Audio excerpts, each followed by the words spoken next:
There are stories about a certain kind of hitchhiker. They only ever appear at night on quiet roads, seeming to flicker into existence in the very edge of headlights, never carrying a sign. Always with an expression of deep despondency on their faces, swathed in a heavy coat and long pants, usually with gloves. If you stop, they will seem cordial enough, polite, but hardly chatty. They will assure you that the next town or city along your route will be a fine spot to leave them, normal enough. Unless you try killing them. They die easily enough, but look underneath their clothes, and you will see that their skin is marred with lines of scars, forming repeating patterns that are unsettling to look at, and even more unsettling in the context of their skin. They have no wallets, no identification. If you slice their belly open, however, they're different inside. There's no blood, no muscle, only a hollow cavity containing a single object. The object varies. Examples include a single coin, heavy, golden, and engraved with runes nobody could ever decipher, a diamond gem with fractal edges that slice bare flesh to ribbons, a small vase, quite unbreakable, that smells of the ocean and is always damp.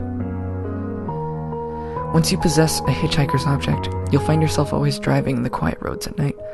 You'll never mean to, but somehow you just will.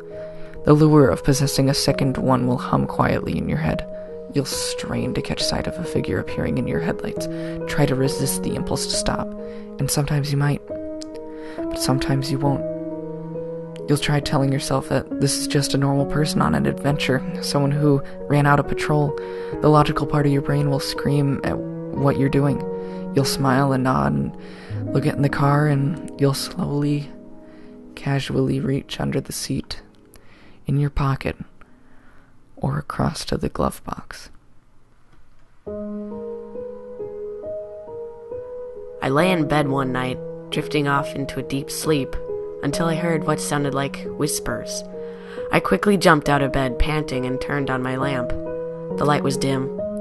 I couldn't see an intruder, so I decided it was my imagination, and I drifted off to sleep again. I was woken once again by my 6-year-old daughter, Maria, screaming at the top of her lungs, "Daddy!" I rushed out of bed and ran down the hallway and into her room. What's wrong?" I asked her. "Whispers," she said in a frightened, whispering tone. I told her not to worry because I was here to protect her and to go back to sleep. I tucked her in and I decided to go downstairs and watch TV. I could hear the whispers again for myself, and I couldn't quite make out what they said. It sounded like under the beds. My TV cut out on me, so I went back to bed. "Let's try this again," I mumbled softly to myself. I woke up the next morning, beat out, and went downstairs to cook breakfast. I cracked an egg into the pan while I heard the whispers again, getting more clear each and every time I hear them. Maria walked into the kitchen and said, "Good morning, Daddy." I replied with a "hey" and asked what she wanted for breakfast. I had to say pardon several times because the whisper blocked out her voice. I could hear the whispers really clear this time. They said, "Under the beds." I shook my head and asked again, So what's for breakfast?" When we finished eating, I told Maria she could call Amanda over for a day and even have a sleepover if she wanted. Night approached, and I put them in Maria's room to play Barbies and watch some corny kid movie I rented.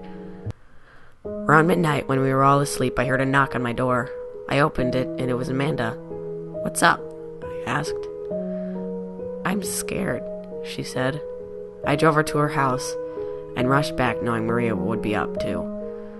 As I entered, I was startled by screams. I ran upstairs and found Maria on her bedroom floor with a large rip in her pajama shirt. "Whispers," she said to me. I wondered how whispers could rip her shirt and noticed the piece of her shirt in the corner of the nightstand. I tucked her in and kissed her cheek and went back to bed.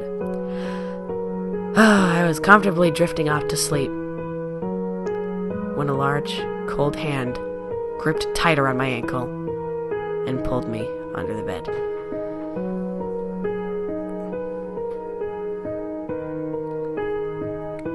I struggle with the pain in my head.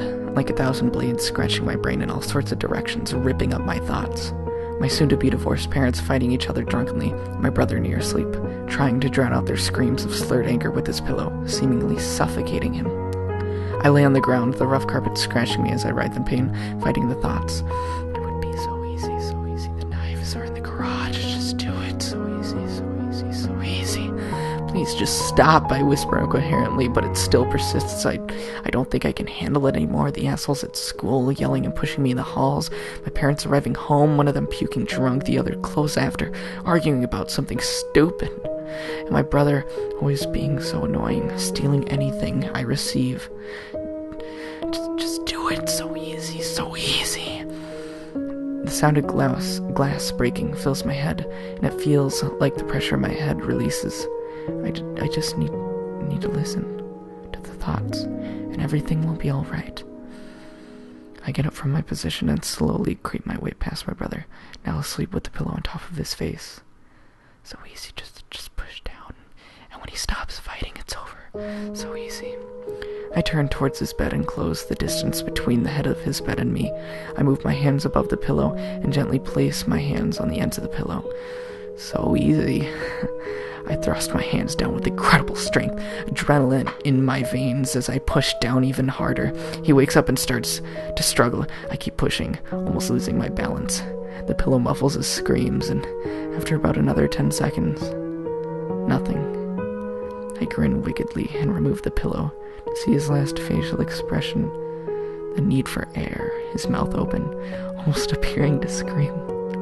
Goodbye, Michael. Sweet dreams, I whisper into his ear. I lay the pillow on his face, and slowly make my way to the door of my room, past the door frame, and take one last look at my room. I see my brother, eternally and forever sleeping. I smile, and slowly shut a door that I will never open again.